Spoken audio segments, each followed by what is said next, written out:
Hey everyone, I'm Sahiti. In the previous video, we saw what SN1 and SN2 reactions are. So, in this video, I would like to explain the factors affecting SN1 and SN2 reactions. This is a very important topic, and you'll find many questions in both JEE mains and advanced from this topic. And most of you may get confused when an SN1 reaction takes place and when an SN2 reaction takes place. So let us discuss briefly the various factors which affect the rates of SN1 and SN2 reactions. So there are various factors which may affect the rates of SN1 and SN2 reactions, but amongst them four factors are very important. They are structure of the substrate, concentration and reactivity of the nucleophile. This particular factor is applicable only for SN2 reactions. Please remember this. Effect of the solvent and nature of the leaving group. Let us discuss each factor one by one. So coming to the first factor, that is structure of the substrate. First let us consider SN2 reactions. We all know that SN2 reactions are bimolecular reactions and second order reactions, that is in the rate determining step both the substrate and nucleophile are involved. That is, departure of the leaving group and attacking of the nucleophile will take place at the same time. So, lesser the steric hindrance at the carbon atom, easier for the nucleophile to attack the carbon atom. So, bulky groups on or near the carbon atom do not favor SN2 type of reactions. And hence methyl halides react most rapidly in SN2 reactions because only 3 small hydrogen atoms are present on the carbon atom, whereas neopentyl and tertiary halides are the least reactive because bulky groups create a lot of hindrance for the approaching nucleophile. So if we look at the general order of reactivity in SN2 reactions for the simple alkyl halides, we find that methyl alkyl halides are more reactive than primary, than secondary, than neopentyl, than tertiary. So if we look here, this is a methyl halide, this is primary halide, this is secondary, this is neopentyl and this is tertiary. And the nucleophile is attacking the carbon from the backside with respect to the leaving group. So in the case of a methyl halide, the nucleophile finds it very easier because there are only 3 small hydrogen atoms present on the carbon atom. So the rate of SN2 reaction is very high in case of a methyl halide. Whereas if we look at tertiary halide, there are 3 bulky groups present on the carbon atom. So the nucleophile finds it very difficult to attack the carbon atom. So tertiary halides are the least reactive towards SN2 types of reactions. Now let us see SN1 reactions. We know that in an SN1 reaction, in the rate determining step, a carbocation is formed. So the rate of SN1 reaction highly depends on the stability of the carbocation formed in the rate determining step. And how do we determine the stability of a carbocation? It is determined by hyperconjugation. And from hyperconjugation, we know that tertiary carbocations are more stable than secondary than primary. So tertiary halides react most rapidly in SN1 reactions as they are stabilized by hyperconjugation due to sigma bonds at 3 adjacent carbon atoms, whereas secondary and primary halides have less stabilization due to hyperconjugation, so they are less reactive towards SN1 reactions. And if we look at the general order of reactivity in SN2 reactions, tertiary alkyl halides are more reactive than secondary than primary. Now let us look at the second factor, which is concentration and strength of the nucleophile. We know that SN2 reaction involves both the substrate and the nucleophile in the rate determining step. So both the concentration and the identity of the attacking nucleophile are important for an SN2 reaction. Whereas an SN1 reaction involves only the substrate in the rate determining step. So the concentration and the identity of the nucleophile is not important to determine the rate of SN1 reaction.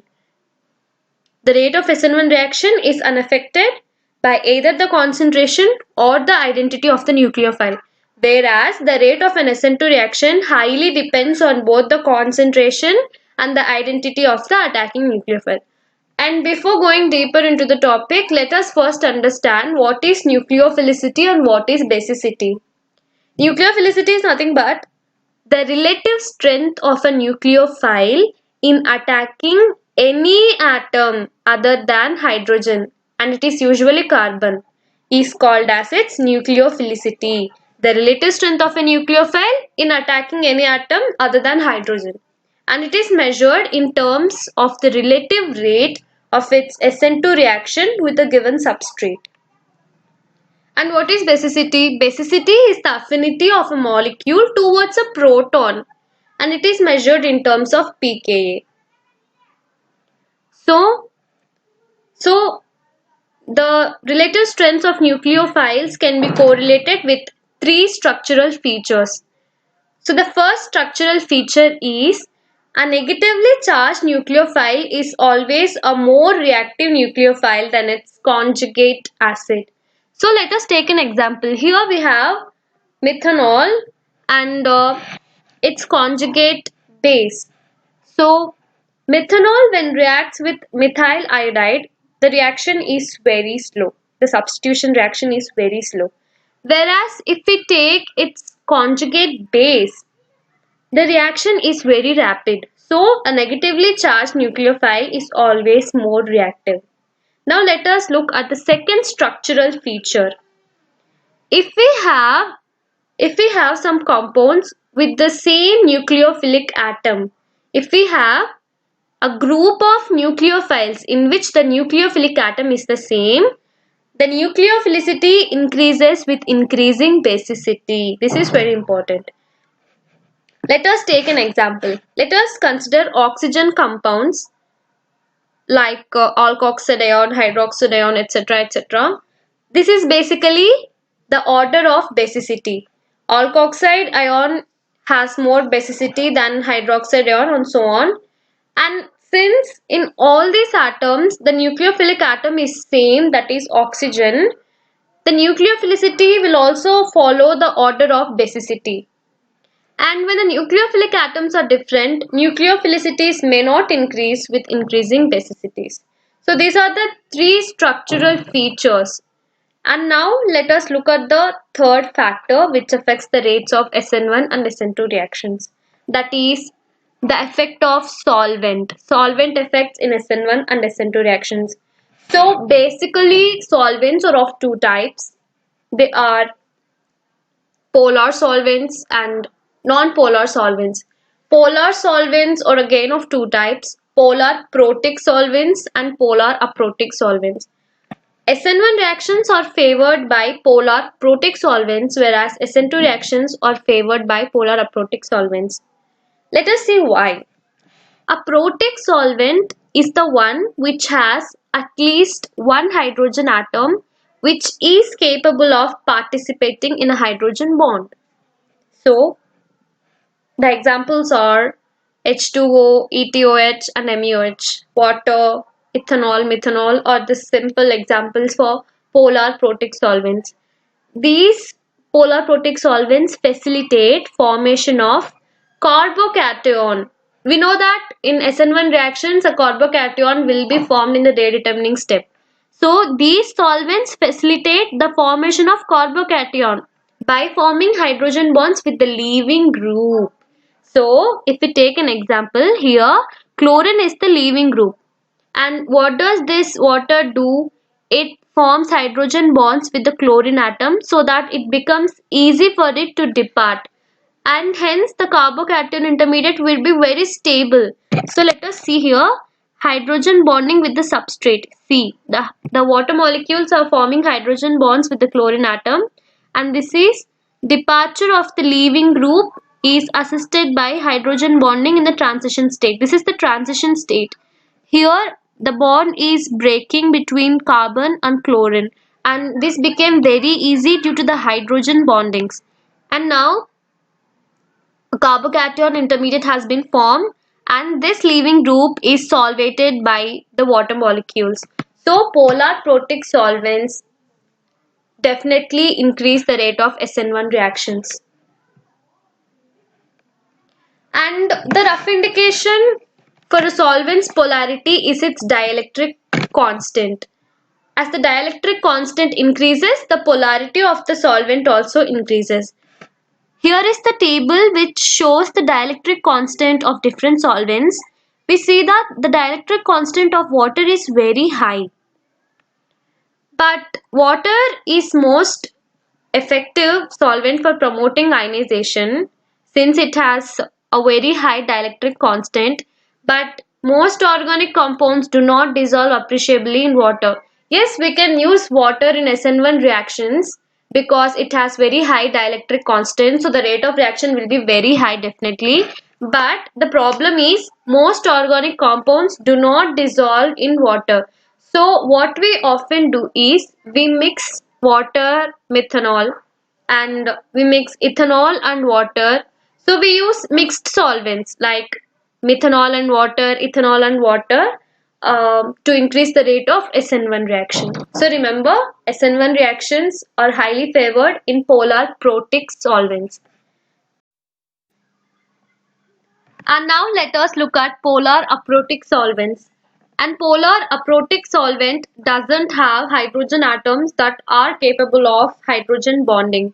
Examples are acetone, DMF, DMSO and HMPA. These are often used alone or as co-solvents for an SN2 reaction. So this is acetone, this is DMSO, dimethyl sulfoxide, this is DMF, N-dimethyl formamide, this is HMPA, hexamethyl phosphoramide. So we see that in polar protic solvents, nucleophilicity decreases with increasing basicity. So this is the order of nucleophilicity in protic solvents, which is the opposite of the order of basicity. And in polar aprotic solvents, nucleophilicity increases with increasing basicity. So this is the order of nucleophilicity in aprotic solvents, which is same as the order of basicity. Now let us look at the last factor, that is nature of the leaving group. Leaving groups are the one which depart with electron pair that was previously used to bond them to the substrate. Best leaving groups are those that become a relatively stable anion or a neutral molecule when they depart. So good leaving groups are weak bases as well. So these were the 4 factors which affect the rates of SN1 and SN2 reactions. Now let us take a quick summary. So let us first see the factors which affect SN1 reactions. So the first factor is a substrate that can form a relatively stable carbocation. Usually tertiary alkyl halides will favor SN1 reactions. And the second one is the nucleophile should be relatively weak. And the third one is polar protic solvents should be used such as ethyl alcohol, methyl alcohol and water. So these are the 3 major factors which increase the rate of SN1 reactions. The first one being the substrates which form a relatively stable carbocation, a relatively weak nucleophile and polar protic solvents. And coming to SN2 reactions, the substrate should have a relatively unhindered leaving group such as methyl halides, primary and secondary halides. Coming to the nucleophile should be relatively strong and it should be negatively charged. And the third factor is the nucleophile concentration should be high. And polar aprotic solvents should be used. This is again a brief summary. So SN1, the substrate should be tertiary. SN2, the substrate should be methyl. Methyl is more favorable than primary than secondary. Coming to the nucleophile, SN1 will be favored by weak Lewis base, neutral molecule, and nucleophile may be the solvent. Whereas in SN2, the base should be a strong Lewis base and the rate increases with increase in the concentration of nucleophile. Coming to the solvent, SN1 is favored by polar protic solvents and SN2 is favored by polar aprotic solvents.